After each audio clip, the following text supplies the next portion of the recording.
Hello दोस्तों, आप लोगों का बहुत बहुत स्वागत है अपने यूट्यूब चैनल लक्ष्य गवर्नमेंट जॉब पर। तो मैं आप लोगों के लिए लेकर आया हूं पॉलिटी के टॉप क्वेश्चन जो आने वाले सभी एग्ज़ामों के लिए मोस्ट इम्पॉर्टेंट होने वाले हैं। अभी आगामी दिनों में आने वाले एग्ज़ाम समीक्षा अधिकारी, सहायक समीक्षा अधिकारी, UP PCS, UP triple SC, लेखपाल, बीडीओ, हर एक एग्ज़ाम के लिए बहुत बहुत इम्पॉर्टेंट। तो चलिए शुरू करते हैं। किस अधिनियम के द्वारा ब्रिटिश संसद ने चाय और चीन के साथ व्यापार को छोड़कर ईस्ट इंडिया कंपनी के भारत के साथ व्यापारिक एकाधिकार को समाप्त कर दिया था? ए 1813 का चार्टर अधिनियम, बी 1833 का चार्टर अधिनियम, सी 1853 का चार्टर अधिनियम, डी 1873 का चार्टर अधिनियम। तो सभी लोग आप लोग अपना आंसर करिए। जिनका भी आंसर है ऑप्शन ए 1813 का चार्टर अधिनियम वो बिल्कुल सही है। अगला क्वेश्चन, निम्नलिखित में से किससे या किनसे भारत में अंग्रेजी शिक्षा की नींव पड़ी? एक 1813 का चार्टर एक्ट, दो general committee of public instruction 1823, तीन प्राच्यविद एवं आंग्लविद विवाद। नीचे दिए गए कूट का प्रयोग कर सही उत्तर चुनिए। ए केवल एक और दो, बी केवल दो, सी केवल एक और तीन, डी एक, दो और तीन। तो जिनका भी आंसर है ऑप्शन डी एक, दो और तीन वो बिल्कुल सही हैं। अगला क्वेश्चन, निम्नलिखित में से किस एक अधिनियम द्वारा भारत में संघीय न्यायालय की स्थापना की गई थी? ए भारत परिषद अधिनियम 1861, बी भारत सरकार अधिनियम 1909, सी भारत सरकार अधिनियम 1919, डी उपर्युक्त में से कोई नहीं। तो जिनका भी आंसर है दोस्तों ऑप्शन डी उपयुक्त में से कोई नहीं वो बिल्कुल सही है, क्योंकि भारत में संघीय न्यायालय की स्थापना भारत सरकार अधिनियम 1935 के तहत हुई थी। अगला क्वेश्चन,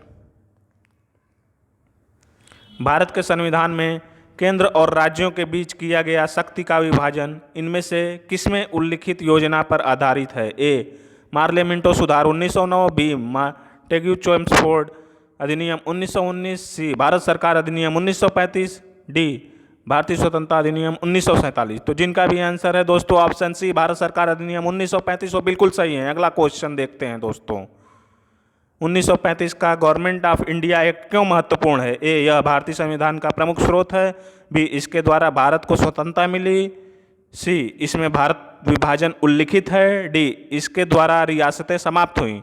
तो जिनका भी आंसर है दोस्तों ऑप्शन ए यह भारतीय संविधान का प्रमुख स्रोत है वो बिल्कुल सही है। अगला क्वेश्चन, अखिल भारतीय महासंघ स्थापित करने का प्रावधान शामिल किया गया था? ए भारत सरकार अधिनियम 1935 में, बी अगस्त प्रस्ताव 1940 में, सी भारत सरकार अधिनियम 1919 में, डी कैबिनेट मिशन प्रस्ताव 1946 में। तो जिनका भी आंसर है दोस्तों ऑप्शन ए भारत सरकार 1935 वो बिल्कुल सही हैं। इसके तहत एक अखिल भारतीय महासंघ स्थापित करने का प्रावधान 1935 के भारत सरकार अधिनियम में किया गया था। अगला क्वेश्चन देखते हैं दोस्तों, सूची एक को सूची दो से सुमेलित करिए और नीचे दिए गए कूट से सही उत्तर का चयन कीजिए। ए संवैधानिक संशोधन अनुच्छेद 360, बी वित्त आयोग अनुच्छेद 312, सी वित्तीय आपात अनुच्छेद 280, डी अखिल भारतीय सेवाएं अनुच्छेद 368। तो आप लोग एक बार कूट देख लीजिए फिर आप लोग अपना आंसर दीजिए। तो जिनका भी दोस्तों आंसर है ऑप्शन बी वो बिल्कुल सही हैं। संवैधानिक संशोधन आर्टिकल 368 के तहत, वित्त आयोग आर्टिकल 280 के तहत, वित्तीय आपात आर्टिकल 360 के तहत, अखिल भारतीय सेवाएं जो हैं वो आर्टिकल 312 के तहत आती हैं। अगला क्वेश्चन देखते हैं दोस्तों, निम्नलिखित में से किसका सुमेल सही है? ए आर्टिकल 17 न्याय के समक्ष समानता, बी आर्टिकल 78 संसद का गठन, सी आर्टिकल 192 संसद सदस्यों के वेतन एवं भत्ते, डी आर्टिकल 352 आपात स्थिति की घोषणा। तो जिनका भी दोस्तों आंसर है ऑप्शन डी आपात स्थिति की घोषणा ये आर्टिकल 352 के तहत आती है जो बिल्कुल सही है। अगला क्वेश्चन देखते हैं दोस्तों, सूची एक को सूची दो से सुमेलित कीजिए तथा सूचियों के नीचे दिए गए कूट का सही उत्तर चयन करें। तो आप लोग सूची देख लीजिए पहले, आर्टिकल 76, आर्टिकल 148, आर्टिकल 75(1), आर्टिकल 131। अब आप लोग अपना कूट देख लीजिए। आर्टिकल 76 के तहत भारत का महान्यायवादी, आर्टिकल 148 के तहत भारत का नियंत्रक एवं महालेखा परीक्षक, आर्टिकल 75(1) के तहत केंद्रीय मंत्रियों की नियुक्ति, आर्टिकल 131 के तहत भारत का सर्वोच्च न्यायालय का क्षेत्राधिकार। तो जिनका भी आंसर है ऑप्शन बी दोस्तों वो बिल्कुल सही है। अगला क्वेश्चन देखते हैं। निम्नलिखित में से कौन एक राज्य की आकस्मिक निधि का स्थापना के लिए उत्तरदायी है?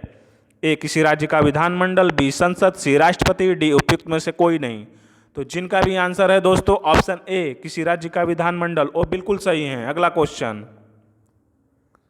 किसी राज्य में विधान परिषद की स्थापना और समाप्ति का प्रावधान है भारतीय संविधान के? ए आर्टिकल 170, बी आर्टिकल 169 में, सी आर्टिकल 168 में, डी आर्टिकल 167 में। तो जल्दी से आप लोग आंसर करिए दोस्तों अपना, ये यूपी पीसीएस का फेवरेट क्वेश्चन है। तो जिनका भी आंसर है दोस्तों ऑप्शन बी आर्टिकल 169 वो बिल्कुल सही है। अगला क्वेश्चन, जनहित याचिका की अवधारणा की शुरुआत किस देश में हुई थी? ए कनाडा, बी संयुक्त राज्य America, C United kingdom, D Australia. तो जिनका भी दोस्तों आंसर है ऑप्शन बी संयुक्त राज्य अमेरिका वो बिल्कुल सही है। अगला क्वेश्चन, निम्नलिखित वक्तव्यों पर विचार कीजिए और नीचे दिए गए कूट से सही उत्तर का चयन करिए। तो आप लोग कथन देख लीजिए, भारत में लिखित संविधान है, कारण आर शक्तिशाली क्षेत्रीय दलों का विकास क्षेत्रीय आकांक्षाओं का संकेतक है। कोट देख लीजिए आप लोग, ए और आर दोनों सही है तथा आर ए का सही स्पष्टीकरण है। बी ए और आर दोनों सही है परंतु आर ए का सही स्पष्टीकरण नहीं है। सी ए सही है किंतु आर गलत है। डी ए गलत है किंतु आर सही है। तो जिनका भी आंसर है ऑप्शन बी है दोस्तों, ए और आर दोनों सही है परंतु आर ए की सही स्पष्टीकरण नहीं है, वो बिल्कुल सही है। चलिए देखते हैं अगला क्वेश्चन, भारत का संविधान निम्नलिखित अनुच्छेदों में से किस एक के अंतर्गत एक निर्वाचन आयोग का प्रावधान करता है? ए अनुच्छेद 321 के अंतर्गत, बी अनुच्छेद 322 के अंतर्गत, सी अनुच्छेद 323 के अंतर्गत, डी अनुच्छेद 324 के अंतर्गत। तो जिनका भी दोस्तों आंसर है ऑप्शन डी अनुच्छेद 324 के अंतर्गत वो बिल्कुल सही है। अगला क्वेश्चन, निम्नलिखित कथनों पर विचार कीजिए। भारत का महान्यायवादी एक लोकसभा की कार्रवाई में भाग ले सकता है, दो लोकसभा की किसी समिति का सदस्य हो सकता है, तीन लोकसभा में बोल सकता है, चार लोकसभा में मतदान कर सकता है। उपयुक्त कथनों में से कौन से सही हैं? ए केवल एक, बी केवल 2 और 4, सी 1, 2 और 3, डी 1 एवं 3। तो जल्दी से दोस्तों आप लोग अपना आंसर करिए, बहुत ही इंपॉर्टेंट क्वेश्चन है। तो जिनका भी आंसर है ऑप्शन सी 1, 2 और 3 वो बिल्कुल सही हैं। भारत का महान्यायवादी अभी आप लोगों ने ऊपर पढ़ा आर्टिकल 76 के तहत है, जो लोकसभा के कार्रवाई में भाग ले सकता है, समिति का सदस्य हो सकता है, बोल सकता है, लेकिन किसी भी विषय पर मतदान नहीं कर सकता है, जो कि ऑप्शन सी है, जो बिल्कुल सही है। तो दोस्तों ये हुए आपके टॉप 15 क्वेश्चन पॉलिटी के। तो आप लोग अपना स्कोर कमेंट करके ज़रूर बताइएगा कि आप लोग कितने स्कोर किए हैं। और ऐसे ही वीडियो मोस्ट इम्पॉर्टेंट पाने के लिए आगामी एग्ज़ाम के लिए अपने इस चैनल को लक्ष्य गवर्नमेंट एग्ज़ाम को ज़्यादा से ज़्यादा शेयर करें, लाइक करें, सब्सक्राइब करें। इसी के साथ दोस्तों जय हिंद, जय भारत।